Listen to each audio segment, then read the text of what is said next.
Hi, I'm Brad Thomas here with Vaughn Dalzell, and we are betting big with BetMGM. That's right, we're going to bet every Big Ten game all season long, and I'm going to kick things off. West Virginia at Penn State. I'm taking Penn State minus 20 and a half. Beaver Stadium's going to be absolutely rocking. This is probably James Franklin's best team that he's had. West Virginia, awful at defense, second worst in the Big 12. So the Nittany Lions absolutely roll. I love that. I passed Beaver Stadium on my way to my new home yesterday, and I was thinking, wow, Saturday night's going to be rocking when the Nittany Lions smack West Virginia. So I'm with you, Brad. I like Let's get Wisconsin it. minus the 27.5 against Buffalo. Tanner Mordecai, new quarterback, best QB since Russell Wilson. They got Braylon Allen, second best running back in the Big Ten, and they have one of the best defenses as well. So I think the Badgers roll the Bulls.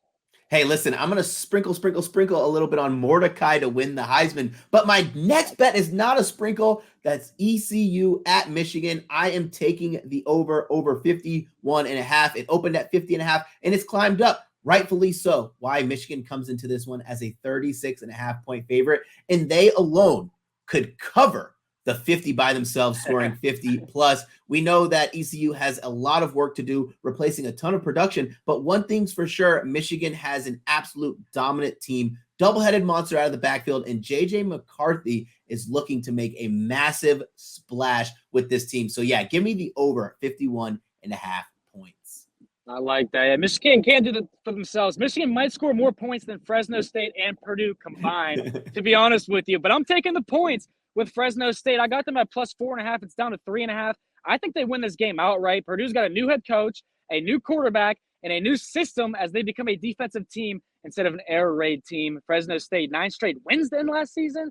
Give me the Bulldogs. You know how excited I was to bet the first two, Vaughn? I'm not as excited, but there's money to be made. Northwestern at Rutgers. I'm taking Rutgers and laying the 6.5. Northwestern program is in disarray. Had to get rid of Fitzgerald. And guess what? Greg Schiano's defense of Rutgers is absolutely stout. I know it's going to be low scoring, but I have a hard time believing Northwestern scores more than 7 points in this game. So yes, I am laying the 6.5. I like the under there, Brad, because, both offenses stink. But if we're talking about a great offense, let's talk about Ohio State Buckeyes. They should win this game by 30-plus points. All right, they got the Hoosiers, who returned about 124th out of 130 in production this year. And you look at Ohio State, they just need Kyle McCord to be good. If he's decent, then they're going to be a great team because they got the best wide receiver room and a dominant running back staff. So give me Ohio State minus the 30.5. Selfishly, as an owner of Devin Brown Heisman shares, I hope McCord stinks and they have to pull him in the first half, and then Devin Brown comes in and cashes those tickets for you. The game I'm on, Utah State at Iowa. Wow, how times have changed in a year where I'm taking a massive point spread for Iowa. Iowa minus 23 and a half. Utah State, terrible defensively.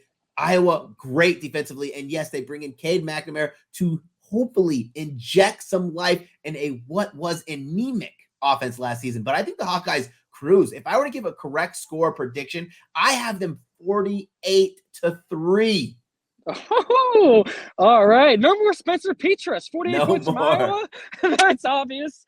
All right. I got 2 for you, Brad. Let's go with Michigan State and Central Michigan. I am taking the Chips plus the 14.5.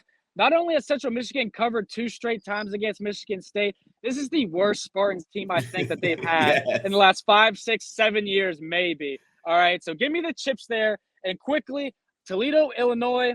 I like Illinois, but you know what? I'm going to take the under, Brad. That was the safest thing for us all last year with them. The defense is back. They got a new quarterback. No Chase Brown at running back. No idea what this Illinois offense is going to look like. So give me the under 46 there. And while we're at it, let's get Eric Froton in the mix to talk about the future of Big Ten West. Thanks, guys. We're going to dive right into Nevada at USC. Now, last year, Alex Grinch's USC defense was one of the worst in the country. Bottom 10 in success rate, points per scoring opportunity, and 3-and-out percentage. They allowed 14-plus points to every single team last year and just gave up 28 to San Jose State last week in week 0. I don't think that there's any way they're going to stop Nevada from scoring just 14 points. I'm going with that team total over. Coastal Carolina travels to UCLA. And with UCLA, that's such a devastating offense last season. Dorian Thompson-Robinson, Zach Charbonnet, Jake Bobo and 2 NFL caliber offensive linemen have departed. On the other side, CCU, new head coach, new system under Tim Beck. I just don't think with both teams in transition, they're going to be able to hit that 66.5 over. So I'm going under 66.5 points. And with Boise State at Washington, BetMGM has given us a real creative play that I think you should take advantage of. 65% of Washington's games last year hit the over. Only one FBS team failed to score 20-plus points against the Huskies, and that was a completely inept Colorado team. The bet I like is the Washington money line with both teams scoring 20-plus points. If you do that, you get Washington at plus money. I don't think that's a bet you can lose. Take it over, boys. Thanks, Eric. We love those plays. As always, you come with the heat. Another game that might not have as much heat, Nebraska at Minnesota. But listen, I'm taking the points. Listen, you got to tell me Nebraska under Matt Rule are going to be a better team. But what's surprising about this Minnesota team is, yes, they want to row the boat whatsoever. They were not getting to the quarterback, only averaging 1.5 sacks per contest. And you know what? Designed runs, they're going to want to run the ball with Satterfield. Yes, he's going to have Jeff Sims absolutely hiking the ball, running, get his Mike Vick on. I absolutely love what Nebraska has in store for this season. So yes, give me Nebraska plus 7. Vaughn, I'm gonna go under. I'm gonna go under. No, dude, stop. No, do not. You want the over. I'm just kidding. Matt Rule is going to get that offense going. Look at the spring ball. They were chucking, baby. Yes. I like the over. Over, Brad. Thank you so much, Vaughn. My heart almost stopped because I have Nebraska scoring a ton of points. But hey, listen, as always, it's a great time talking college football with you. For Vaughn Dalzell, I'm Brad Thomas. Have fun betting big this season.